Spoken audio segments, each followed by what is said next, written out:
Hey guys, Zelonius here. Welcome to another video on the channel. I'm excited for this one. Been trying and testing out a new potential formation and tactic. The 3-5-2 is here. Been testing it in Elite Division Rivals. My record with it in the last week when I've been testing it is 7 wins, 2 draws and 1 loss. If you look at my skill rating in Rivals as well, let's have a look. 976. I'm in the top 500 people in the world in Rivals. Bear in mind, FIFA's a game that's probably 10 million plus players, and that's top 500 in the world, not just like on PlayStation. On PlayStation, if you look, this is the PlayStation leaderboard. That guy is short. I don't know how these people can actually legit have that rating. I'm pretty close to the top 200 in the world on PlayStation. So playing very well. I'm at the moment, just to be completely transparent, I'm playing champs this weekend in the 4-4-2. That is my now favourite, in my opinion, the best formation in the game. 4-3-2-1 and 4-4-2 are very close. I hit a rank 1 with 4-3-2-1 last weekend. I'm 6-0 currently in champs with the 4-4-2. I will be using the 4-4-2 for the rest of my champs. However, I'm trying to test out in the Elite Division different formations. This 3-5-2 has been very good so far. I may potentially use it next weekend. This is the team I've been running with it. Obviously, it's a very good team. Not a ridiculous team, but I think it is very good at this point of the game. I've had some pretty good pack luck, grinded a lot. Marcus Llorente evolution. He's going to be pretty key to this formation. To be honest, we'll explain a bit more. We get there. Like I say, I'm not saying this is the best formation in the game right now. It's got to be up there. It's insane going forward, but this is a very high risk, high reward formation. This will make you worse defensively than like a 4-4-2, definitely. It's more open than the 4-3-2-1. But the attacking patterns you get in this formation are pretty brilliant. I'm going to explain the tactics, to talk you through step by step each player and position you want in the team. This formation requires players to have certain work rates a little bit more than others, and then I'll show you some in-game examples of me cooking with the tactics. So, let's have a look. So, well, one thing here, I'm only using it one tactic for it. I switch if I need to this. I've only had to do that in one game, really, but for the most part, I'm starting in this. So, this formation and the tactic I've done is fairly similar to, I can't remember his full Twitter name, it's like Horatio Foot. He's like a trader, I'm pretty sure, on Twitter. He didn't put this exact formation. I think he put 3-4-3, and I've changed a few things from it to suit how I think personally the 3-5-2 has more potential and a better formation than the 3-4-3. And I've changed a few things up anyway based on what I think would make for a better tactic, but that is what kind of inspired it, being honest. I'm trying to this year, as much as possible, do research on what other people do with tactics, see how I can adapt things. Are you sick to death of getting out teamed on FC24? Want that God squad you've always been dreaming of? Check out iggm.com today. The best and most reliable place to get coins for your ultimate team. Use the link in the description and code ZEL at checkout for a 5% discount. Check out iggm.com today. Try to come up with the best things. I think that type of thing, working within the community, taking stuff other people have done and adapting it and making it better. Might not everyone might not think it's better, but just my opinion.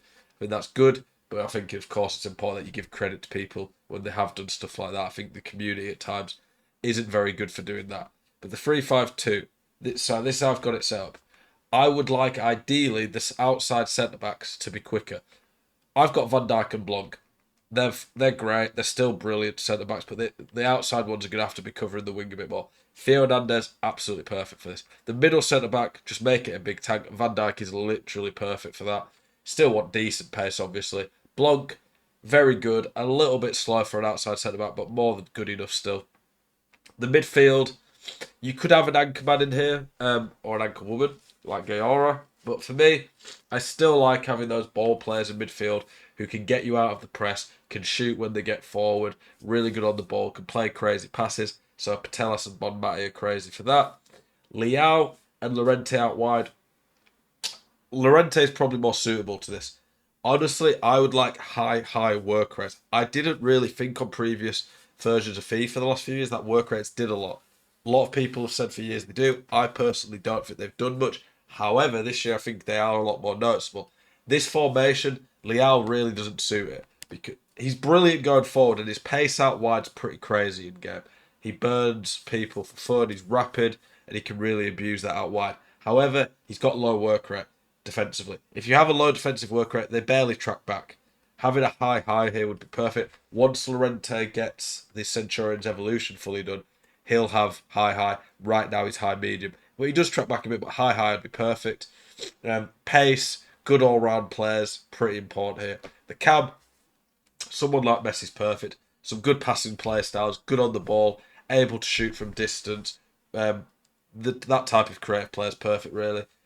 For your strikers, quick, good on the ball, good shot, all the standard stuff you want in a striker. For me, I've got Raul on the right because he's left-footed and he's got gold finesse. Figo would probably be a better right striker in the sense of, as in if I was picking Figo's best, I'd probably put him right striker where he can trivela and shoot across goal with normal shots. But Raul is the better of the two strikers in my opinion.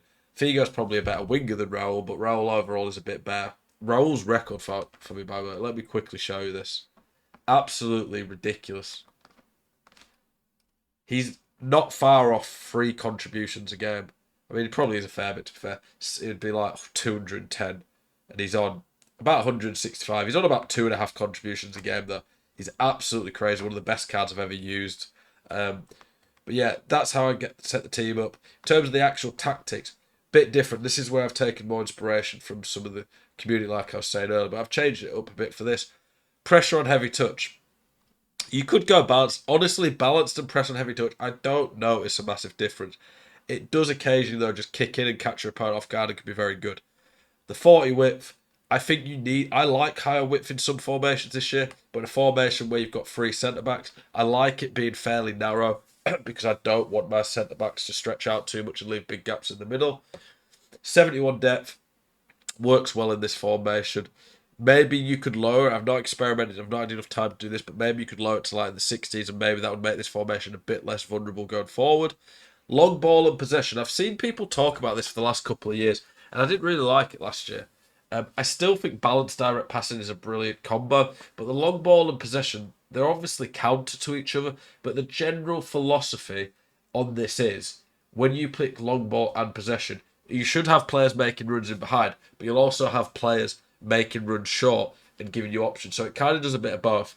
At times, it's a bit clunky and doesn't work the best, and sometimes you just have players not giving you any options at all, but it can work brilliantly, and I'll probably show you that in some of the clips. The width got to 50, pretty standard.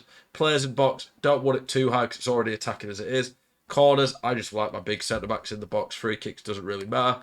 For the instructions, I put getting behind on the quickest striker, stay forward so he's like an outlet. I put come back on defence and balanced on everything else for the other striker. This allows Raul to help defensively a bit, but also to drop deeper and help with the link-up. Figo, though, getting behind, stay forward. His pace is very useful as an outlet to get in counter-attack. Messi, come back on defence, he just floats around.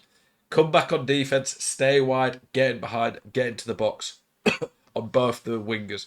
One key thing in game, use the quick tactics, so you press the up arrow and then do hug touchline. This means that they will hug the touchline, obviously, and they'll stay out really wide. It gives you constant options for a really good switch, but it also means they're in really good positions to just get in behind with these instructions and be really good outlets for through balls. This gives you a lot of width, which opens up more space for the triangle of the cam and 2 strikes in the middle. Cut passing blades, stay back while attacking, cover centre on both its DMs. They will get forward a bit, especially if they've got work rates like Patelis and Bonmati. You can trigger runs with them as long as they're not both getting forward, but this makes you a lot more defensively solid.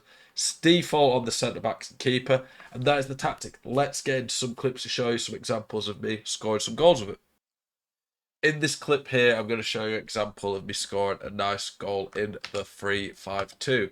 So here, you can see the centre-backs spread out. We managed to get out the press and get to the midfield. We've got our 2 CDMs here. But straight away, we've got Lorente out wide here, covering some good positions. This instantly stretches the opposition, makes it a lot harder for them to defend. Well, at this point, maybe my opponent's dove in a bit too aggressive. And I've kind of played a bit attacking here. But with players like Bonmati, Patelis, who are very good dribblers, you can do this. The dribbling here from Messi is pretty cracked. You can see here that I probably should have through balled that there. Having the cam in this hole and 2 players there to make runs in behind, it's very, very hard for people to defend. And you can see even on the radar, Leao's got all that space there. I could always go there and go to Llorente. There's just infinite options, really, in the attack. It's very hard to defend.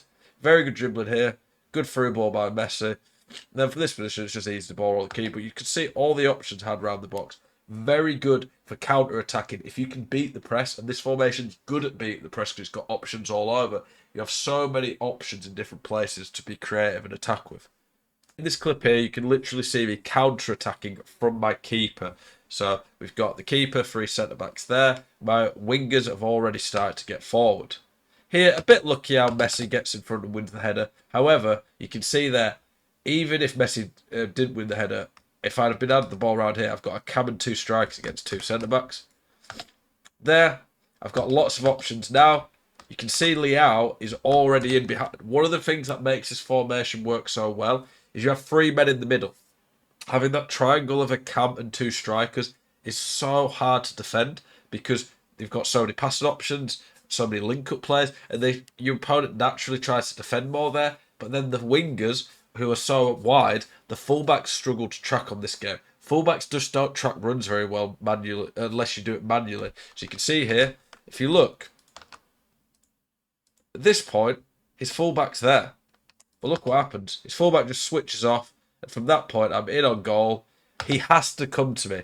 If he marks that or that, which are 2 options I've got, I just run in and finesse it. So my opponent's in a bit of a bad position here. If I was him, I would have gone there and then let me get a bit closer, then try step in.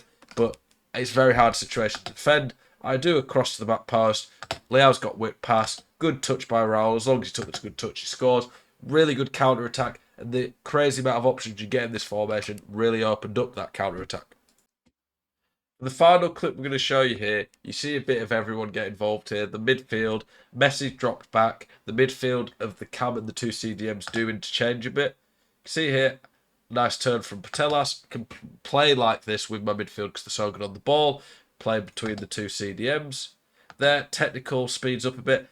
This formation, one of the things that I keep stressing to people that I've really learned the last week or 2 that's improved me so much at this game is being aggressive in attack to beat the press. The press is horrible. I completely agree with that. But soon as you do driven passes through to your attack, you can beat it. And once you pass the press, people are very vulnerable. That is one of the weaknesses I'm finding. And this formation's so good at that, especially when you've got 2 players with pinged pass at CDM. So that's why I like good ball players. Good ball players allow you to beat the press easier. This has so many options to pass to beat the press. In this position, my opponent's a bit screwed. His defenders are kind of covering these. This defender's tucked in a bit, but still kind of covering Llorente, who's out wide. That's just the AI naturally do cover players. So if a guy's there, that defender can't stay there because he knows that he has to be somewhere over there. It's just how the AI is kind of programmed.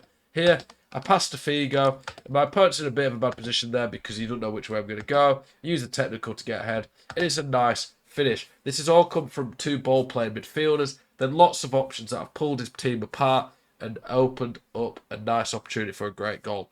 Hopefully this video has helped you out. This is a really fun formation to play. It really will help your attack, I think.